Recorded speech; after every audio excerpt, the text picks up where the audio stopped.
সরকার পর সরকার যায়, সরকার পরিবর্তন হয়, কখনো দলীয় সরকার, কখনো অন্তর্বর্তীকালীন সরকার, কখনো কেয়ারটেকার সরকার, কিন্তু এই শিক্ষকদের সমস্যা যেখানে থাকে সেখানে থেকেই যায়। দেখা যায় শিক্ষকগণ দীর্ঘদিন ধরে কোর্টে আদালতে লড়ে রায় আনলো, সেই রায়কে ডিলে করার জন্য বিভিন্ন অজুহাতে আপিল, রিভিউ, সময় ক্ষেপণ করা হয়। আজকে যে সংবাদ সম্মেলনের আয়োজন করা হয়েছে সেখানে কিন্তু আমাদের লিখিত বক্তব্য পাঠ করা হয়েছে। তারপরেও আমি বলবো, যেহেতু আমার আইনজীবী হিসাবে, আপনারা জানেন যে বাংলাদেশে প্রায় 30,000 মতন বেসরকারি শিক্ষা প্রতিষ্ঠান রয়েছে, 6 লক্ষাধিক শিক্ষক কর্মচারী যেখানে কর্মরত। 2006 সাল থেকে পে স্কেল, মানে সরকারি বেসরকারি সারা বাংলাদেশের কর্মচারী কর্মকর্তাগণ, সচিব থেকে শুরু করে পিয়ন পর্যন্ত যে পে স্কেলের আওতায় বেতন পায়, সেই পে স্কেলের আওতায় শতভাগ বেতন পায় এই বেসরকারি শিক্ষক কর্মচারীগণ। কিন্তু অন্যান্য যে সুযোগ সুবিধা তাদেরকে এই শতভাগ অনুযায়ী দেওয়া হয় না। এই জায়গায় সমস্যা, শুধু এক জায়গায় যদি সমস্যার সমাধান করা হয় আর সমস্যা থাকে না।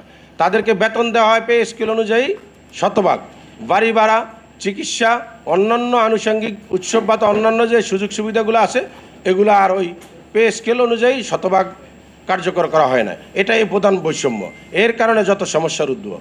দ্বিতীয়ত আমি বলবো যে সকল এনটিআরসি ইতিমধ্যে এনটিআরসির মাধ্যমে যারা নিয়োগ পায় তাদের বদলি হয়েছে, সেটা কার্যকর করতে ধীরে করতেছে, সেখানে সমস্যা। যদি এনটিআরসি কর্তৃক একাংশে নিয়োগ পায়, অন্য অংশ তো নিয়োগ বদলি না পাওয়ার কথা না। আমি যে কথাটি প্রথমে বলবো যে শিক্ষক কর্মচারীদের যে 4% কর্তনের উপরে আমাদের রায় হয়েছে 22/2/2024 তারিখে, আজকে হলো প্রায় 28/9/2025, প্রায় 1 বছরের অধিক সময় হয়েছে এই 4% কর্তনের রায় বাস্তবায়ন হচ্ছে না।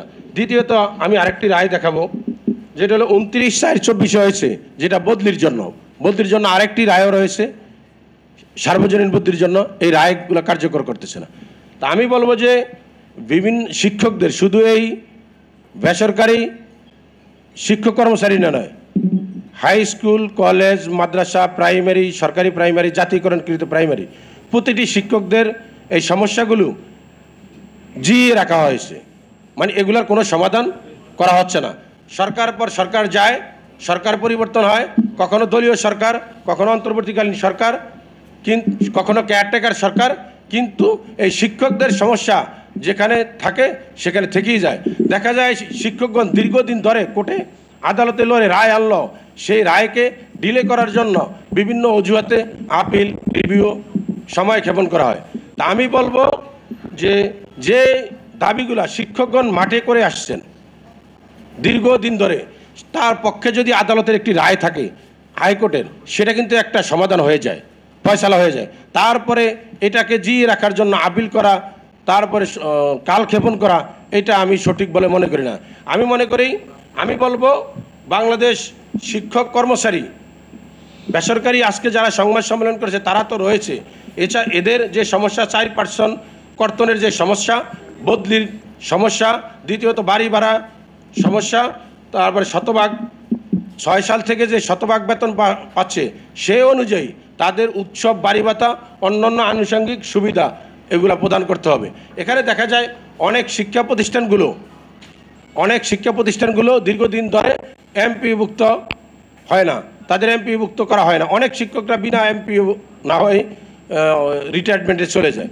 তা আমি বলবো যে যারা কর্তৃপক্ষ রয়েছেন আজ এই শিক্ষক কর্মচারী লিয়াজ ফোরামের মাধ্যমে তারা যে দাবিগুলো করেছে তাদের এই দাবিগুলো যথাসময়ে পূরণ করবে।